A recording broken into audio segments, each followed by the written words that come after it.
Բարի լույս սիրելի հայրենակիցներ, օրը Կիրակի է, մեր սովորական ժամն է,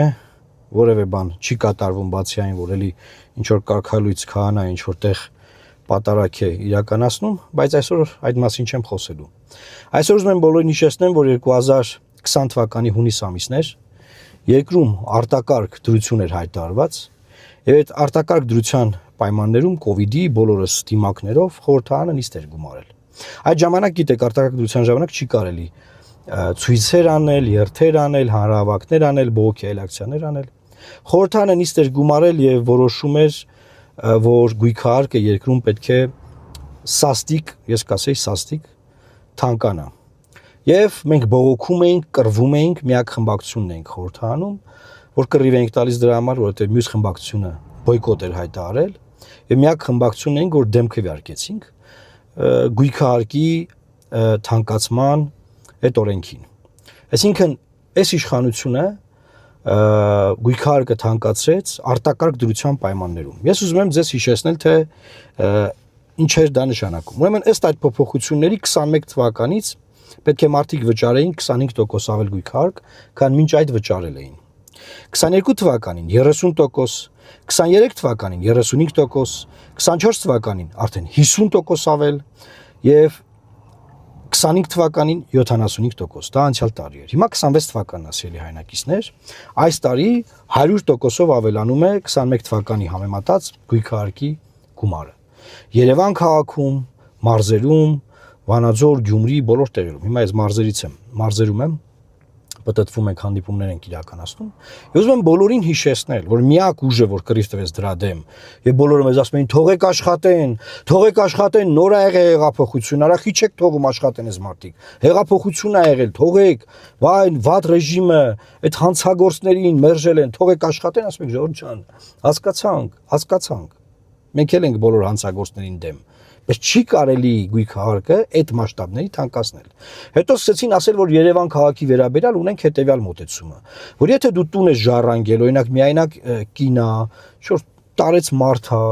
որը ժառանգել է տարիների ընթացքում, հիմա տարեցա, միայնակ է, թոշակառու է, բայց գույքահարկը դարձել է, ասենք, չգիտեմ, աստղաբաշխական թվեր, որ ինքը իր թոշակով ունեցած եկամուտով չի կարող վճարել։ Ինչ առաջարկեցին այդ մարդկանց։ Գնացեք մասիվ ապրեք, գնացեք հեռու տեղ ապրեք, ուր ուզում եք գնացեք ուրիշ տեղ ապրեք։ Եվ ես դա այն ժամանակ անվանեցի Երևանի տարբեր տարածքներում, գոնե Երևանի մասով կարող եմ ասել, էլի, ըստ հարստության, ըստ վիճակի զտում։ Այսինքն, եթե դու վատ ես ապրում, երկրի վարչապետը պնդում էր, որ պետք է թող տունը ծախի, գնա, ասենք, մասիվներում ապրի, չի կարող վճարել։ Մասիվի գույքահարկ չունես, գնա Վանաձոր ապրի, գնա Կապան ապրի, այսինքն իշխանությունը որոշում էր, եւ հիմա այդ վիճակն է լինելու, թե ով որտեղ ապրի, բա տունը թանկ ապրի, թանկանոց տունը։ Մենք բերեցինք միջազգային փորձը, որ ժողովուրդ ջան, ըստ միջազգային փորձի, եթե թանկանոց տունը, թանկ տարածքում մարդը, օրինակ 100 տարի իր պապերից սկսած այդտեղ ապրում են կամ ավելի երկար, եթե ինքը վաճառի նոր գնորդի վրա, նոր թանկանա նոր գնորդի համար։ Եթե ինքն է շարունակում ապրել, պետք է ապրի 5 դրույքաչափով։ Ոչ, չեղավ։ Բոլոր մեր առաջարկները մերժվեցին։ Հիմա սա ինչի եմ ես հիշեցնում, որովհետև այս տարի դարձել է 100% այդ հարկը։ 100%։ Օրենքն ընդունվել է արտակարգ դրության պայմաններում, պնդում եմ։ Միակ ուժը, որ դեմ է եղել, Լուսավոր Հայաստան խմբակցությունն է եղել, մեր կուսակցությունն է եղել։ Հիմա ուզում եմ ասել, ձեզ դուր է գալիս Երևան քաղաքում ինչպես են ճանապարհները մաքրում։ Ձեզ դուր է գալիս Վանաձորում ինչպես են ճանապարհները մաքրում, մայթերը։ Ձեզ դուր է գալիս համայնքային ծառայությունները։ Համայնքային ծառայություն գոյություն ունի, աղբավայրը ոնց են այրում եւ այդ ծուխը շնչում ենք մենք։ Այդ շներով չեն զբաղվում, օրինակ այդ պետք է այդ կենտրոնները ստեղծվեին, ստեղծվեին։ Ուզում եմ ասեմ, որևէ ծառայություն, որակ երկրում չունի, սիրելի հայրենակիցներ։ Միլիարդավոր դրամները հավաքում են, միլիարդավոր դրամները հավաքվում այս գույքահարկից, կոնկրետ հիմա գույքահարկից եմ խոսում։ Եվ ինչ են անում։ Իրենք իրենց ընկերներին տենդերներ են տալիս, ամեն օր դա բացահայտվում է։ Իրենք իրենց ընկերներով իրանք իրար մեջ բաժանում են, օրինակ, բաները, պարգևավճարներ, իրար պրեմիաներ տալ, ասենք ապարքյավճարել չի կոչվում, վարչապետին ասում ինչքան փող է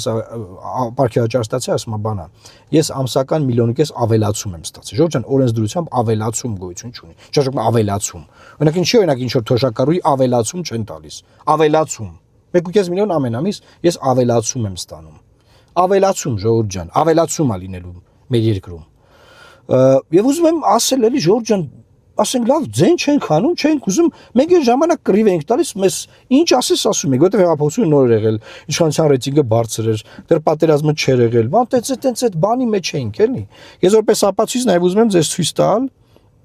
որ չասեք, էլի բանա ասում, հա։ Ձևի բողոքի ձայնը ինչ է։ Ես եմ։ Իսկ դուք անում եք շատ վատ բան այդ ժամանակաշրջանում։ Իսկ որ Հայաստանը դեմա քվեարկելու քաղաքացիների հարկային բեռը ավելացնող այս նախաձեռնությանը։ Եվ խորհուրդ ենք տալիս հետ տանի։ Ինքալը խմբակցությունից խոսի Բաբկեն Թունյանը։ Բաբկեն Թունյանն եկավ ունդեղ բան, այսինքն ժողովուրդ ջան, ինչ եմ ուզում էլի ասեմ։ Ախր դուք որ սենց ասեմ կարող նեղանակ, բայց պետք է անկեղծ խոսալ, դուք արած աշխատանքնել ընդդիմության չեք գնահատել։ Այսինքն ձեր շահերի պաշտպանության համար միակ ֆրակցիան, որ կռիվատվել, Լուսավոր Հայաստան կուսակցությունն է եղել, եկել ընտրություններ, դուք գնացել եք օրինակ Նիկոլ Փաշինյանին էլի ընտրել եք, հետո ընտրել եք Ռոբերտ Քոչարյանի ֆրակցիային ու Սերժ Սարգսյանի ֆրակցիային։ Եկեք հայմատենք նայենք, մենք ոնց ենք աշխատել, իրանք ոնց են աշխատել։ Սա էլ ուղղակի տենց որպես հավելում ասեմ էլի այս ամեն ինչին։ Վերջին հաշվով սիրելի հայրենակիցներ, այս տարի, երբ որ 100%-ով ավելանում է գույք հարկը, ուզում եմ հիշեցնել, որ նաև կան ընտրություններ։ Եվ մենք բոլորին կոչ ենք անում, որ մենք կարող ենք այս ընտրություններով, եթե միահամուռ ուժերը ներդնենք, կարող ենք այս իշխանությունը փոխել։ Բնականաբար որ իշխանությունը փոխենք, այս գույք հարկի, այս անարդար օրենքը բնականաբար կվերանայենք։ Բնականաբար կվերանայենք ձեզ թալանելու այս ամեն ինչը, որ կկանգնեցնենք։ Կկանգնեցնենք այս թալանը ժողովուրդ։ Թալանում են մեզ բոլորիս։ Մենք չենք ստանում բարձր որակյալ ծառայություններ կամ ընդհանրապես չենք ստանում ծառայություններ։ Բայց այդ փողերը գանձվում են։ Եվ հուսով եմ բոլորը լավ հիշեցիք, չէ՞, կոവിഡ്ի ժամանակ, արտակարգության ժամանակ, որ ցույցեր, երթեր, ոչ մի բան հնարավոր չէր անել այդ ժամանակ։ Մենք կարող ենք ելույթ ունենալ եւ դեմ քվեարկել եւ դա արել ենք։ Դե հիմա բան արեք, մտեք on-line ստուգեք, դե տեսեք 100%-ով իշխանված ձեր գույք հարկը թանկանում է տարի։ Ու տեսեք դուք գոհ եք դրանից, տեսեք դրա դիմաց ծառայություն ստանում եք թե չէ։ Ու տեսեք ինչ եք անելու հունիսի 7-ին սպասվող ընտրությունների ժամանակ։ Սիրելի հայրենակիցներ, այսօր այսքանը, խնդրում եմ տարածել ըստ տեսանյութը, որ մարդիկ իմանան ինչ են բերել իրանց գլխին ու ինչա գալիս։ Եվ միահամուռ բոլորով համախմբած այս տարի կանգնեցնենք այս արհավիրքը։ Լավ մնացեք, Աստված պահապան Հայաստանի Հանրապետությանը։